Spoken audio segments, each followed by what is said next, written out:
नमस्कार दोस्तों, मैं हूं ब्रजेश कुमार। दोस्तों, ये भिखारी फटे पुराने कपड़ों में रेलवे स्टेशन के कोने में बैठा है। लोग उसे देखना तक पसंद नहीं करते हैं और उसके पास आने से भी कतराते हैं। समाज की नज़र में वह गंदा, अछूत और अनदेखा व्यक्ति है। लेकिन दोस्तों, उसी भिखारी के पास एक दिन शहर की सबसे बड़े अधिकारी एसपी साहिबा पहुंचती हैं। जो दोस्तों एसपी साहिबा अपने कड़े अनुशासन और ऊंचे पद के लिए जानी जाती हैं और वह उस भिखारी के पैरों में गिरकर माफी मांगने लगती हैं। दोस्तों, लोग हैरान रह जाते हैं, यहां तक कि लोगों के पैरों के तले जमीन खिसक जाती है। आखिर दोस्तों, क्या रिश्ता हो सकता है कि एक एसपी साहिबा जो समाज में सबसे सम्मानित मानी जाती हैं और एक भिखारी फटे पुराने के सामने अपनी सारी गरिमा भूल जाती हैं। दोस्तों, वह भिखारी कौन था और एसपी साहिबा का उससे क्या संबंध था? क्यों वह अपने आंसू रोक नहीं पाई? यह जानने के लिए हमारे साथ इस भावुक और प्रेरणादायक कहानी में दोस्तों बने रहिए। लेकिन दोस्तों, कहानी शुरू करने से पहले आप सबसे एक छोटी सी गुजारिश है, एक छोटा सा रिक्वेस्ट है कि वीडियो को लाइक और चैनल को सब्सक्राइब जरूर कर दें। तो दोस्तों, चलिए अब हम बिना समय गंवाए जानते हैं आखिर क्यों एसपी साहिबा ने एक भिखारी के पैरों में गिरकर माफी मांगी।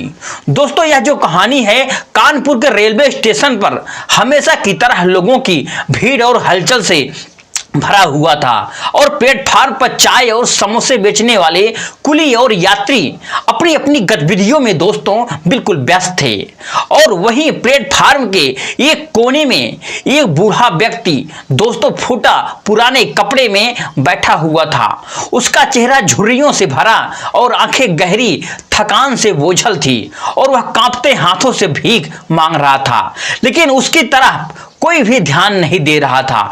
दोस्तों, उसकी हालात बिल्कुल दयनीय थी और कभी कभी लोग उसे देखकर दया की बजाय दोस्तों नफरत भरी नजरों से भी देखते थे और आगे बढ़ जाते थे। भूख और बेबसी से जूझता वह व्यक्ति अपने हाथ फैलाकर मदद मांगता था, लेकिन अधिकांश लोग अनदेखा करके आगे बढ़ जाते थे। फिर कानपुर रेलवे स्टेशन पर हलचल अचानक तेज हो गई और प्लेटफॉर्म पर खड़े कर्मचारी और अधिकारी चौकन हो गए थे।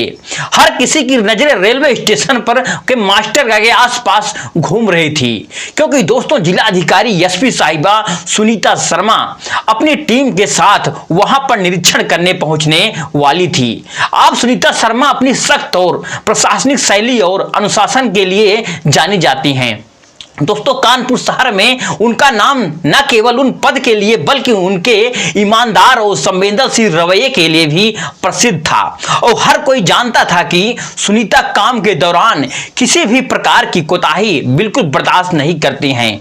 दोस्तों, एसपी साहिबा के काफिले के रेलवे स्टेशन पर पहुंचते ही वहां पर मौजूद सभी अधिकारी और कर्मचारी अपनी अपनी जिम्मेदारियों को बेहतर तरीके से निभाने की कोशिश में बिल्कुल जुट जाते हैं और उनकी गाड़ियों को रोकने के साथ ही दोस्तों चारों ओर सन्नाटा सा छा गया और सुनीता शर्मा ने दोस्तों अपनी गाड़ी से उतरते ही चारों ओर का जायजा लिया और उनके चेहरे पर गंभीरता और आंखों में निरीक्षण का बिल्कुल भाव झलक रहा था और वह स्टेशन मास्टर से बात करती हुई प्लेटफार्म पर दोस्तों आगे बिल्कुल बढ़ने लगती हैं और उनका पूरा सुरक्षा दस्ता दोस्तों कुछ वरिष्ठ अधिकारी भी थे और हर कोई उनकी दिशा में ध्यान लगाए खड़ा था। दोस्तों, प्लेटफार्म पर हर कोना बिल्कुल बारीकी से जांचती हुई उनकी नजर अचानक एक कोने में बैठे एक वृद्ध व्यक्ति पर पड़ी और फटे पुराने कपड़ों में गंदे और कमजोर हालात में जमीन पर बैठा था। उसका सिर झुका हुआ था और हाथ कांपते हुए भीख मांग रहा था। दोस्तों, सुनीता शर्मा कुछ पल के लिए वहीं पर रुक गई। उनके चेहरे पर अचानक एक अजीब सा भाव आया। वृद्ध का झुका हुआ सिर और कमजोर शरीर उन्हें कुछ परिचित सा लगा और वह अपने दल को वहीं रोकने का इशारा करके धीरे धीरे दोस्तों उस व्यक्ति के पास गई। आप यहाँ क्या कर रहे हो?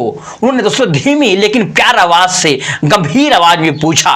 दोस्तों, वृद्ध ने अपनी गर्दन उठाई और उनकी आंखों में दोस्तों थकावट और बेबसी का भाव था और वह कुछ बुदबुदा कर, लेकिन उनकी आवाज इतनी धीमी थी कि समझ पाना बिल्कुल मुश्किल था।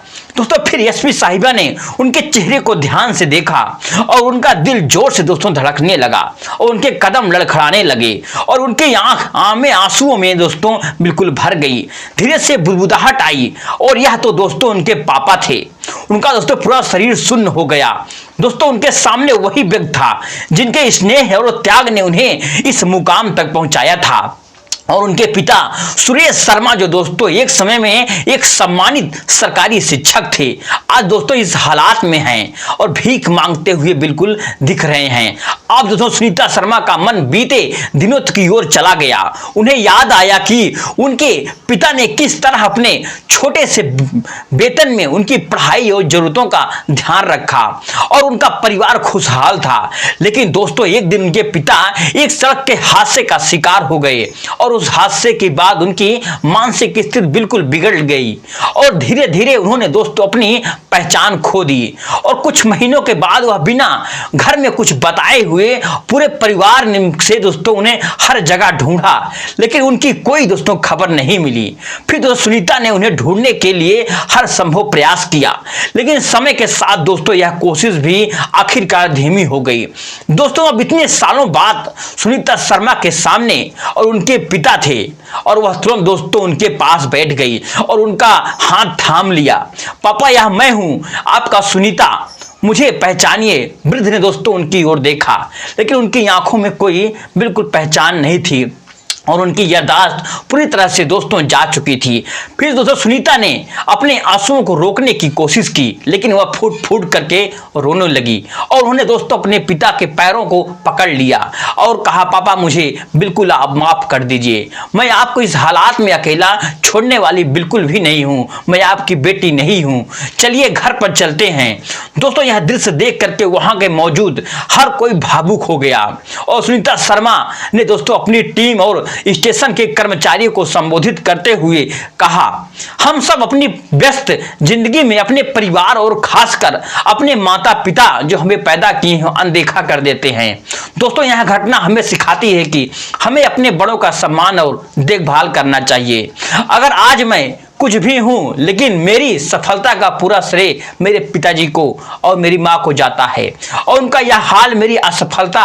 और उस दिन दोस्तों सुनीता शर्मा ने अपने पिता को सहारा दे करके घर ले गई जाने का फैसला किया और उन्होंने तुरंत दोस्तों डॉक्टरों और मानसिक स्वास्थ्य विशेषज्ञों को बुलाया, बड़े बड़े डॉक्टरों को, और उनके इलाज की दोस्तों बिल्कुल व्यवस्था की। और फिर धीरे धीरे उनकी देखभाल और प्यार ने दोस्तों उनके पिता को बिल्कुल खोई हुई याददाश्त को आखिरकार वापस लाने में मदद किया। दोस्तों यह कहानी सिर्फ सुनीता और उनके पिता की नहीं है, यह दोस्तों उन सभी लोगों के लिए है, एक प्रेरणादायक कहानी है जिन्होंने दोस्तों देखा है या सुना। समाज में हर किसी ने इस घटना से यह सीखा कि परिवार से बढ़कर दोस्तों नहीं होता। माता पिता हमारी असली ताकत हैं और पूंजी हैं। माता पिता का दोस्तों सम्मान और उनकी देखभाल ही सच्ची सफलता है और इंसानियत की पहचान है। दोस्तों यह कहानी हमें सिखाती है कि माता पिता जो हैं हमारे जीवन की सबसे बड़ी पूंजी होते हैं और उनके दोस्तों बिना हमारा अस्तित्व बिल्कुल अधूरा है। जैसा कि दोस्तों सुनीता ने अपने पिता को सहारा दिया, वैसे ही दोस्तों हर बेटे और बेटी का बिल्कुल फर्ज है कि वह अपने माता पिता की देखभाल करे, चाहे वह दोस्तों परिस्थिति कैसे भी हो, किस तरह भी हो। दोस्तों अगर यह कहानी आपको दिल बिल्कुल छू गई हो तो हमें बताना न भूलें कमेंट सेक्शन में और अपनी राय जरूर दें। चलिए दोस्तों मिलते हैं नेक्स्ट वीडियो में एक नए टॉपिक के साथ। तब तक के लिए जय हिंद, जय भारत, जय हिंदुस्तान।